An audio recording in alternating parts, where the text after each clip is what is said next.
Era una noche fría de diciembre en la estación central de Madrid. Los últimos viajeros se apresuraban hacia sus destinos, envueltos en bufandas y prisa. Pero en el andén número 7, donde llegaba el último tren de medianoche hacia Santander, solo había una persona esperando. Marcos tenía 45 años. Llevaba un abrigo gastado y una maleta pequeña que contenía todo lo que le quedaba en el mundo. Sus ojos, hundidos y cansados, reflejaban una historia de pérdidas que había preferido no contar a nadie. Esa noche, por primera vez en meses, había tomado una decisión definitiva. Cuando el tren se detuvo con un chirrido metálico, Marcos subió al vagón casi vacío. Solo había 3 personas más: una anciana que tejía en silencio, un joven con auriculares que miraba por la ventana y una mujer de mediana edad que leía un libro. Marcos eligió un asiento al fondo y cerró los ojos. El plan era simple: llegar a Santander, caminar hasta los acantilados que recordaba de su infancia y terminar con todo. La empresa había quebrado, su mujer lo había dejado, sus hijos ya no le hablaban y las deudas se acumulaban como una montaña imposible de escalar. ¿Le importa si me siento aquí? Una voz suave lo interrumpió. Era la mujer del libro, una señora de unos 50 años con ojos amables y una sonrisa cálida. «El vagón está prácticamente vacío», murmuró Marcos sin abrir los ojos. «Lo sé», respondió ella, sentándose a su lado. «Me llamo Carmen y usted parece necesitar compañía, aunque no lo sepa todavía». Carmen no era una mujer cualquiera. Durante 20 años había trabajado como psicóloga en un hospital de Madrid, hasta que una enfermedad la obligó a jubilarse anticipadamente. Esa noche viajaba a Santander para visitar a su hermana, pero algo en la postura derrotada de Marcos le había llamado la atención. ¿Sabe qué es lo curioso de los trenes nocturnos?, preguntó Carmen mientras el paisaje pasaba por la ventana. Las personas bajan la guardia. Es como si la oscuridad y el movimiento del tren crearan un espacio seguro para que las verdades afloren. Marcos la miró por primera vez. Había algo en su voz que lo tranquilizó, aunque no sabía por qué. «No soy muy bueno con las conversaciones», sentenció. «No se preocupe, yo tampoco busco conversar, solo acompañar. A veces es suficiente saber que no estamos solos». Durante los primeros kilómetros viajaron en silencio, pero poco a poco, como agua que se filtra por las grietas de una presa, las palabras comenzaron a fluir. Marcos le contó sobre su empresa de construcción familiar, heredada de su padre, que había funcionado durante 30 años hasta que la crisis económica y algunos errores de inversión la llevaron a la ruina. Le habló de Elena, su mujer durante 20 años, que un día recogió sus cosas y le dijo: «Ya no reconozco al hombre del que me enamoré». Le contó sobre sus 2 hijos, David, de 22 años, que había dejado la universidad para trabajar y ayudar económicamente, pero que ahora lo culpaba por haberle arruinado el futuro, y Sofía, de 19, que había dejado de hablarle después de que perdieran la casa familiar. «El peor momento», susurró Marcos con la voz quebrada, «fue cuando David me dijo: «Papá, me avergüenzo de ser tu hijo». Esas palabras me las tatué en el alma». Carmen escuchó sin juzgar, asintiendo ocasionalmente. Cuando Marcos terminó de hablar, ella permaneció en silencio un largo momento. «¿Puedo contarle mi historia?», preguntó Carmen finalmente. Marcos asintió, agradecido de no ser el centro de atención por un momento.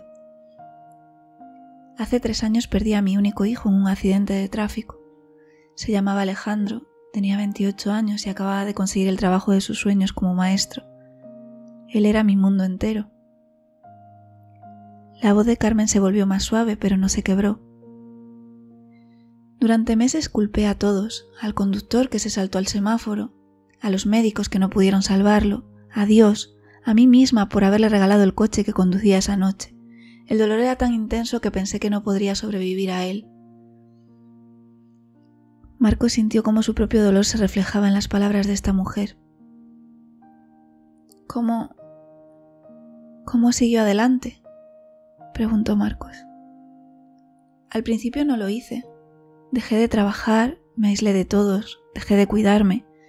Una noche, sentada en el cuarto de Alejandro, encontré una carta que él había escrito pero que nunca me envió.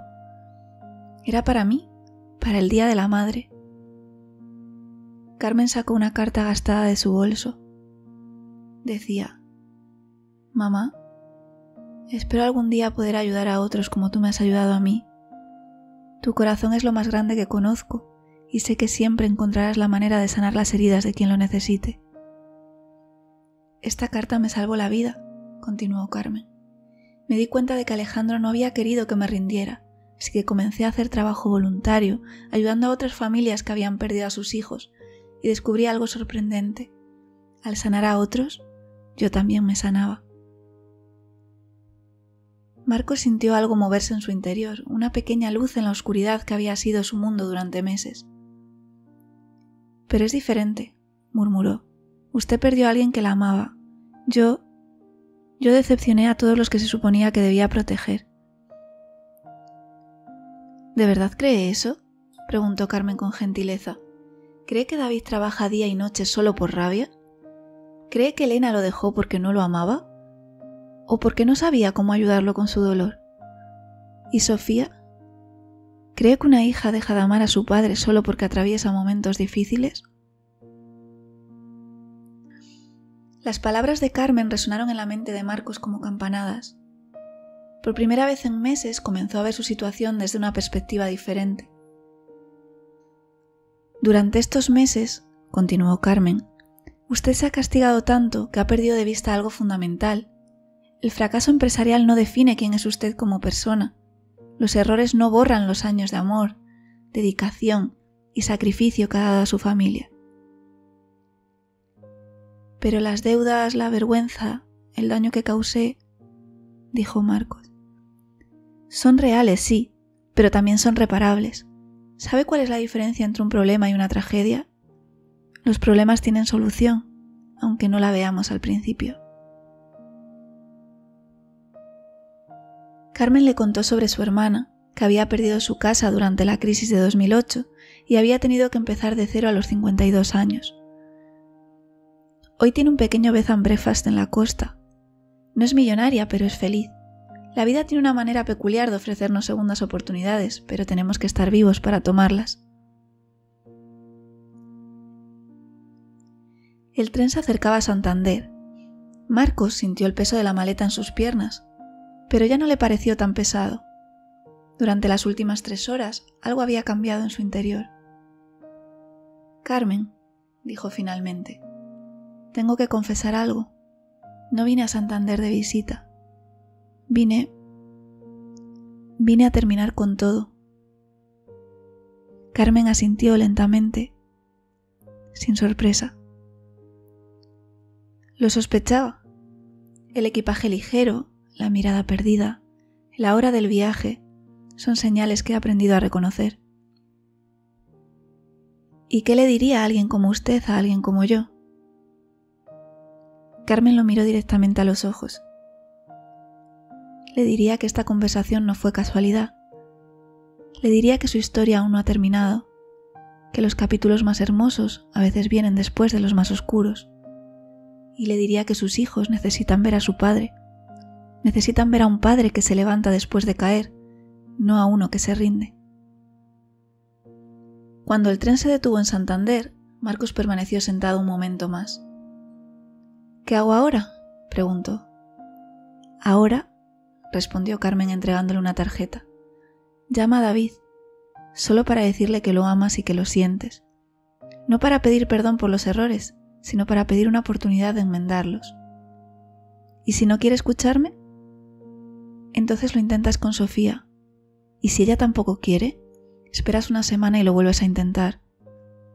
El amor de una familia verdadera siempre encuentra la manera de sanar, pero requiere paciencia y sobre todo que estés presente para cuando llegue ese momento». Marcos se levantó, pero antes de irse se volvió hacia Carmen. «¿Por qué lo hizo? ¿Por qué ayudó a un extraño?». Carmen sonrió. «Porque hace 3 años, en un tren similar a este, un extraño me ayudó a mí cuando más lo necesitaba. Y me di cuenta de que a veces somos los ángeles de otras personas sin saberlo.